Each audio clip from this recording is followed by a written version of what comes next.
Olá a todos! Um dos grandes temas dessa semana foi o encontro entre o presidente americano Joe Biden e o presidente chinês Xi Jinping em São Francisco. Esse encontro, que era repleto de expectativas e também de simbolismo, acabou trazendo alguns elementos muito interessantes dos objetivos particulares de cada um dos presidentes. Primeiramente, nós vivemos um ambiente de tensão crescente entre Estados Unidos e China. E essa tensão crescente ela ocorre em várias áreas distintas, desde a área conceitual, já que cada um dos países tem uma visão de mundo completamente distinta da outra, mas também passa pela questão comercial, econômica, política, militar, geopolítica, etc.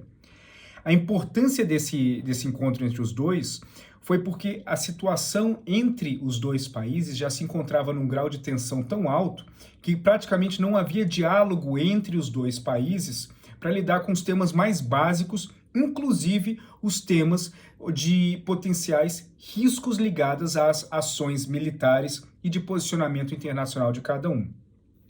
A importância dessa conversa, que a imprensa acabou tratando como uma conversa extremamente positiva, onde pode demonstrar um potencial caminho para a paz, mas na prática, a grande realidade é que os dois países conseguiram restabelecer um importante canal de comunicação.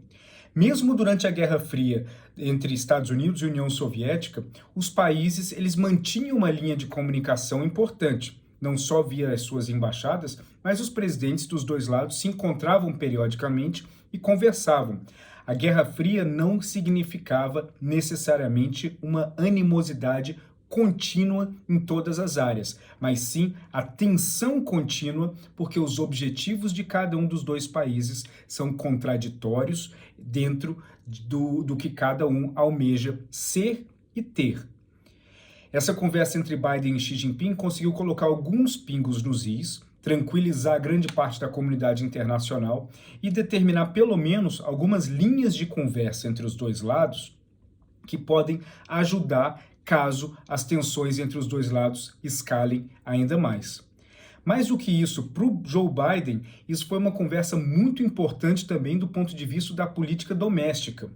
Há um ano das eleições americanas, a possibilidade de que o Biden vai enfrentar o Trump está praticamente confirmada e as últimas pesquisas elas não são animadoras para o atual presidente americano. Ele precisa demonstrar resultado em várias áreas, inclusive na área da política externa. Então, justamente essa conversa com o Xi Jinping e a postura dele de buscar um acordo, buscar um diálogo, buscar algum ponto de convergência, mas sem perder a mão forte, é de extrema importância para os seus eleitores e para os eleitores que Biden visa conquistar. É importante lembrar que um dos poucos pontos de convergência na atual política americana entre democratas e republicanos é justamente a posição do país em relação à China. Então não é que Joe Biden chegou num acordo para acabar ou neutralizar com todas as tensões existentes com Xi Jinping. Mas o principal ponto é que, reestabelecendo essa linha de diálogo e essa linha de contato, as tensões elas saem do campo público, da esfera da imprensa e voltam a situações e ao diálogo onde as pessoas comuns, como nós, não acompanhamos. E sim um diálogo onde os dois lados eles podem puxar o telefone, conversar, sem que ninguém saiba necessariamente do que eles estão tratando. Na diplomacia internacional, nas tensões existentes entre duas grandes superpotências, isso é absolutamente necessário. As conversas não podem se dar por meio da imprensa. Se, do ponto de vista público, eles demonstram alguma tranquilidade, isso facilita para que, do ponto de vista não público, eles tenham mais liberdade para aparar as arestas que geram as tensões crescentes entre os dois países. Tensões que não diminuíram e não irão diminuir tão cedo. Um abraço a todos.